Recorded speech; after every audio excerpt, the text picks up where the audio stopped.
À Hiroshima, au cœur du Japon, une université forme des cadres africains de haut niveau pour répondre aux besoins d'expertise du continent. Référence émergente pour la coopération académique Japon-Afrique, l'université d'Hiroshima propose des filières ciblées pensées pour les réalités du terrain. Plus de 100 étudiants venus de 30 pays y travaillent avec des chercheurs japonais pour transformer des idées en solutions.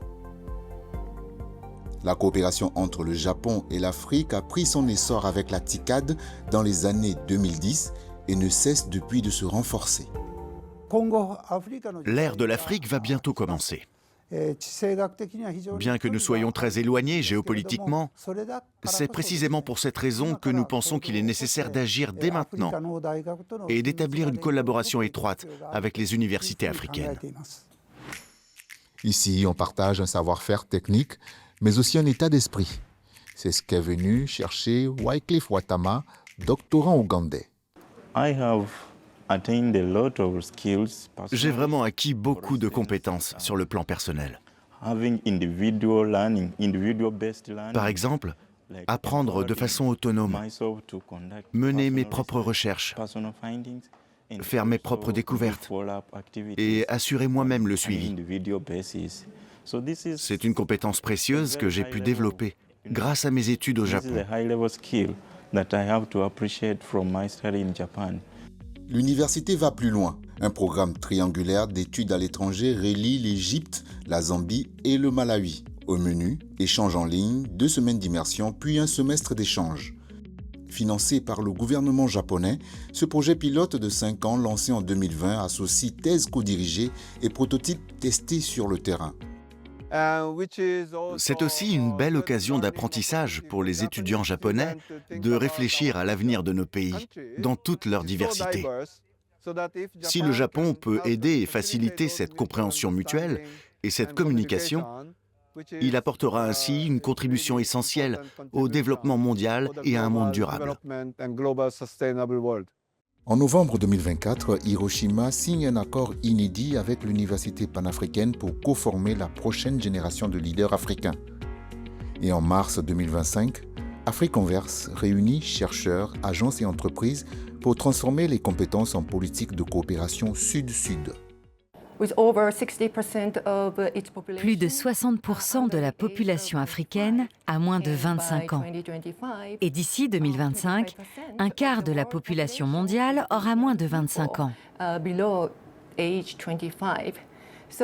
C'est pourquoi le PNUD et ses partenaires, comme le Japon, misent sur le développement du capital humain.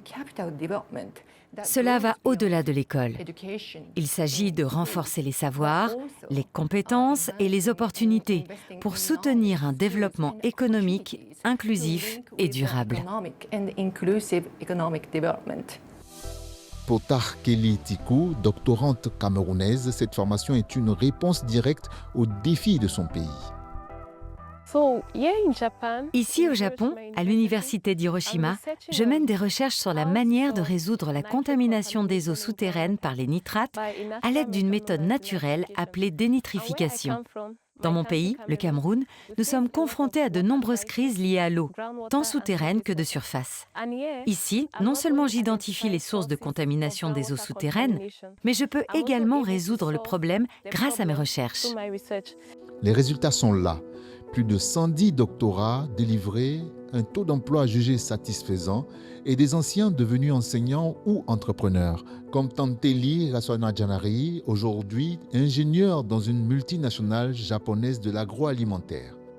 On a étudié cas par cas pour les pays d'Afrique, qu'est-ce qui marche, qu'est-ce qui ne marche pas. Donc ici, à Satake, je travaille pour vraiment subvenir quels sont les besoins locaux, quels sont les besoins qui correspondent le plus avec la manière, la culture locale. Ce n'est pas forcément donner la technologie pour que les producteurs utilisent, mais vraiment chercher jusqu'au fond quels sont les besoins, la nécessité de l'agriculture, quels sont le contexte, quel genre de produits, quel genre de riz ils produisent, pour que nous puissions sélectionner quel genre de machines les fournir. Portée par la coopération nippo-africaine, l'université d'Hiroshima ne transmet pas seulement des compétences. D'ici 2030, 42% de la jeunesse mondiale sera africaine. Ici, chaque formation devient un levier d'emploi, de services essentiels et de politiques publiques fondées sur des preuves.